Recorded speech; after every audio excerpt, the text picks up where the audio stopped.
Bienvenue à cette capsule intitulée Les facteurs d'influence de l'immigration mexicaine aux États-Unis, les facteurs d'attraction.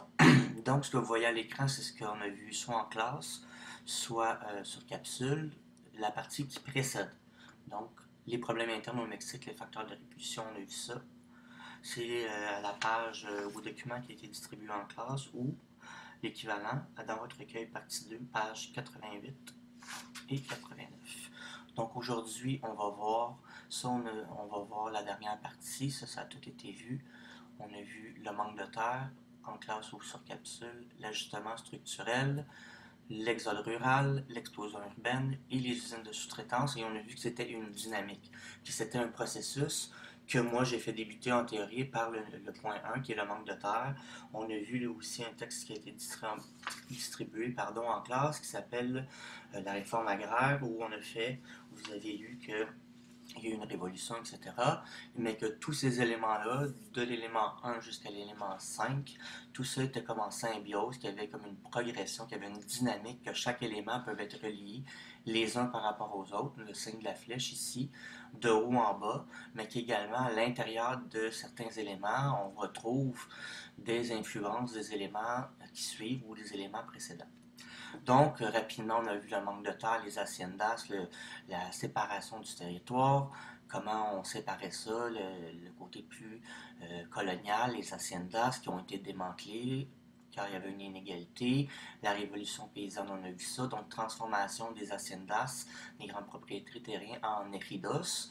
Donc, avec l'arrivée de la révolution, tout ça, l'ajustement structurel, un type de plantation où on restructure encore là le type des haciendas, le dumping, les conséquences au niveau de la baisse agricole, exode rural, on a vu l'explosion urbaine, bref, on a vu aussi les usines de sous-traitance, les villes, tout ça, on a vu que c'était lié ensemble avec les différents points. On a même fait un petit détour sur les explications un petit peu plus logistiques, techniques du comment ça fonctionne, les maquiladoras. Donc, maintenant, longue introduction de 2 minutes 40. Facteurs d'influence des migrations mexicaines aux États-Unis, donc les facteurs d'attraction. Donc on vient de voir qu'il y a beaucoup de personnes, donc des zones extrêmement dynamiques à travers le monde, une des plus dynamiques frontières entre les États-Unis et le Mexique, que les gens ont tendance à fuir, en guillemets, là, les facteurs de répulsion. Maintenant, qu'est-ce qui les attire?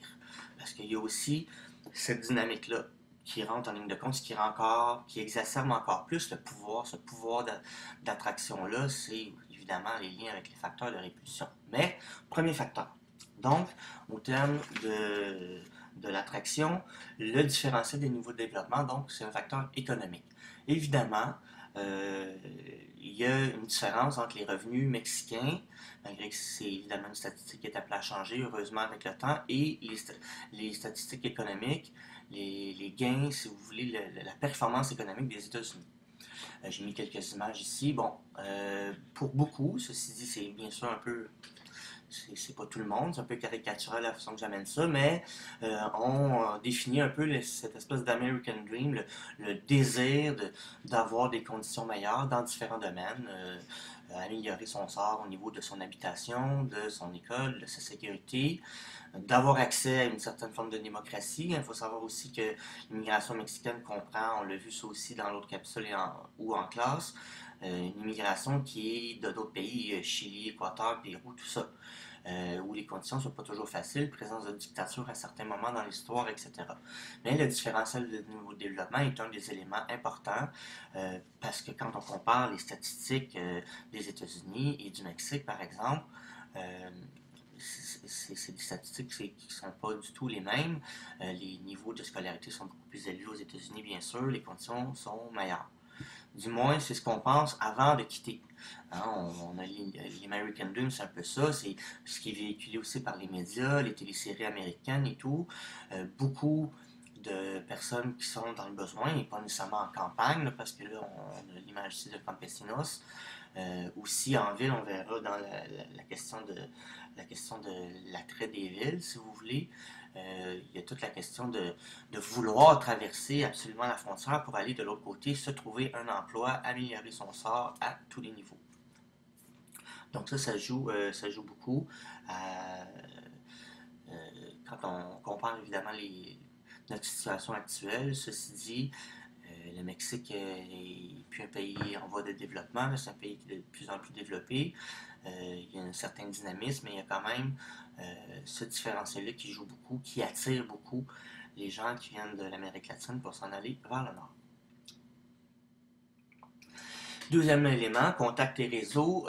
Évidemment, avec le temps, ça aussi on l'a vu en classe, il y a une certaine réunification familiale qui se fait, pardon, parce que les familles, donc exemple d'un père de famille ou d'une mère de famille, peuvent partir à l'étranger, donc on va partir, mettons, au nord, ou va avoir le désir de partir vers le nord, se trouver un emploi, et il va rester là de plus en plus longtemps, va essayer de s'installer, il va chercher donc à réunifier sa famille, faire venir son mari, ses enfants, etc.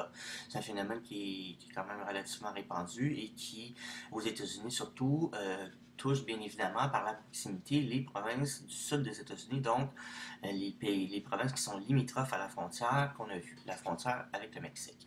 Donc, facteur de répulsion, d'ici vers le Mexique, direction, facteur d'attraction, en majorité sur la carte, les provinces du sud avec un plus de 20% d'hispaniques.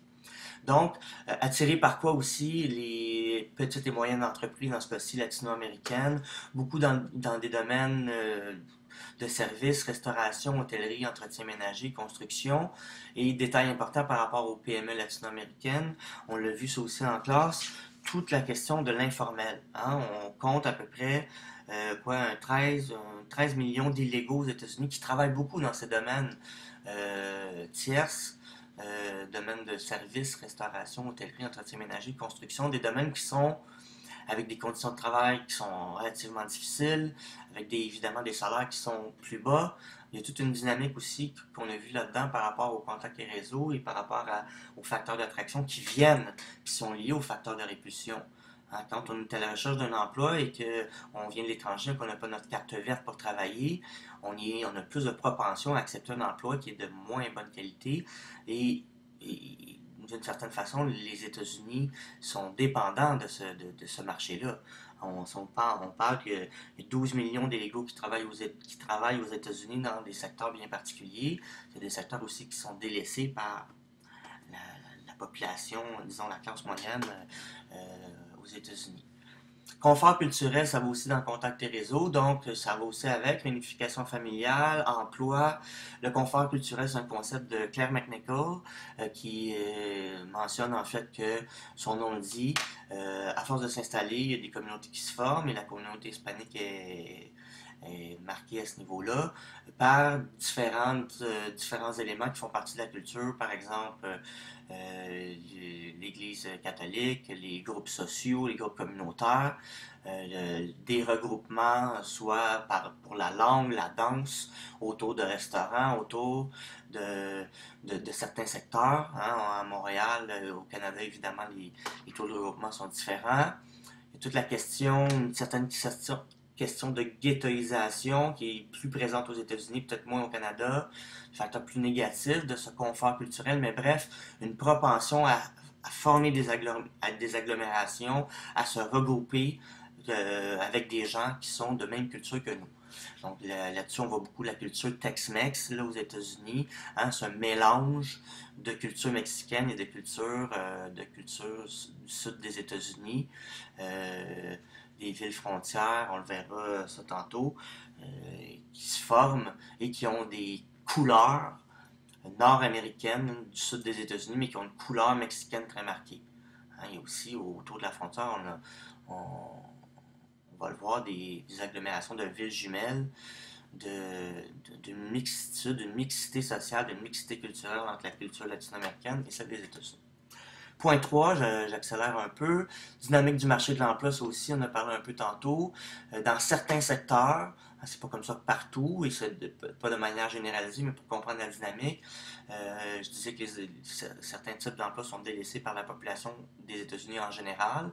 Aussi pour ça, substitution des employés dans certains secteurs qui peuvent sembler rebutants pour l'ensemble de la population, sont comblés par l'immigration, par les gens issus de l'immigration latino-américaine, qu'ils soient illégaux en majorité ou aussi des légaux, des gens qui ont un statut légal, pardon, ils viennent combler des secteurs qui sont un petit peu plus délaissés, comme dans le domaine de l'agriculture, assez connu depuis longtemps, le coton, chaîne de montage, etc. Une dynamique qui est présente, mais qui fait aussi partie de l'histoire du partage entre le sud des États-Unis et le nord du Mexique. Avant l'apparition de la frontière, il y a toujours eu ce qu'on appelait des hirondelles, golondrinos, des travailleurs qui voyagent, hein, qui migrent seulement pour l'emploi, mais qui reviennent chez eux après. Hein, d'où l'analogie avec les hirondelles qui partent, qui reviennent, qui partent, qui reviennent, qui travaillent aux États-Unis et qui reviennent chez eux après. Une dynamique qui est installée et qui, de façon moderne, s'illustre par le système des maquiladoras et l'attrait pour des secteurs qui sont plus rebutants. Cheap labor, ponctualité, loyauté et faible propension à revendiquer. Les conditions de travail décentes, c'est un peu un lien aussi. Donc, je le disais tantôt, secteur délaissé, donc avec des conditions de travail qui sont peut-être plus difficiles, des salaires moins intéressants, mais en même temps, on ne crée pas ça pour attirer des Latino-Américains, mais c'est quelque chose qui est déjà présent. Je disais tantôt que les États-Unis sont dépendants de ce cheap labor-là. Les 12 ou 13 millions d'illégaux qui travaillent comme, euh, comme cheap labor, en guillemets, comme main-d'œuvre bon marché, ont une faible propension à se syndiquer, par exemple, à revendiquer des meilleures conditions de travail, la condition travail, famille, etc. Donc, comble des emplois qui sont à combler. En même temps, ça dépend toujours de la dynamique d'où on vient, de la région d'où on vient et des conditions de travail qu'on délaisse pour celles qu'on accepte aujourd'hui. Immigration illégale, c'est aussi un lien bien sûr, parce que la dynamique du marché de l'emploi amène une certaine immigration d'illégaux qui cherchent à traverser la frontière. Donc, je disais une zone extrêmement dynamique à ce niveau-là, une des plus dynamiques dans le monde pour ce qui est de la migration. Hein, 3200 km de frontières, des milliards de dollars chaque année mis pour la policière de la frontière, la police de la frontière pour surveiller une frontière qui est au niveau physique, au niveau géographique physique, on l'a vu, est quand même rebutante et dangereuse sur une longue partie de ce 3200 km. Là, un long désert où les gens traversent et malheureusement ne réussissent pas à traverser de l'autre côté. Donc, je le disais, on a du côté à droite, on le voit très bien ici sur la photo, un différentiel important au niveau économique, mais on le voit très bien aussi au niveau du dynamisme. États-Unis de ce côté-ci, Mexique de ce côté-ci. 6 milliards de dollars pour sécuriser les frontières, caméras, images satellites, police de la frontière, etc. Une question toujours en suspens, une régularisation de la situation des clandestins. Hein, c'est une dynamique, une question qui divise beaucoup et les républicains et les démocrates du côté des États-Unis. En période d'élection, il y a beaucoup de dynamisme à ce niveau-là. Devrait-on régulariser la situation des 12 à 13 millions d'illégaux qui travaillent dans l'informel aux États-Unis, dans les acteurs qu'on a vus, mais qui devraient être intégrés au formel avec meilleures conditions de travail, aussi accès au niveau santé, les nouveaux plans de Barack Obama, le Obamacare, être considérés comme des citoyens à part entière des États-Unis, c'est une question qui est en suspens. Dépendance des États-Unis pour le cheap labor, ça on l'a vu aussi. Donc on a vu que les États-Unis étaient dépendants au niveau du cheap labor parce qu'ils comptent sur. C'est peut-être pour ça que le dossier traîne en longueur. Compte sur cette main-d'œuvre bon marché pour continuer à produire des produits à faible coût. Profite évidemment de la présence d'un marché très important aux États-Unis pour ce qui est des maquiladoras, etc. Donc, une dynamique qui est complète à ce niveau-là, avec, je le répète, je vais très rapidement là prendre tous les éléments qui expliquent que les gens vont quitter le Mexique, avec les différentes raisons qui sont liées entre elles, zone mitoyenne entre les deux pour s'en aller en ville en premier, frontière en deuxième. En troisième, la zone, on veut aller au final aux États-Unis, qui également a des facteurs pour les attirer. Et voilà. Je vous remercie. Donc, ça complète les facteurs de répulsion, les facteurs d'attraction États-Unis, Mexique. Merci.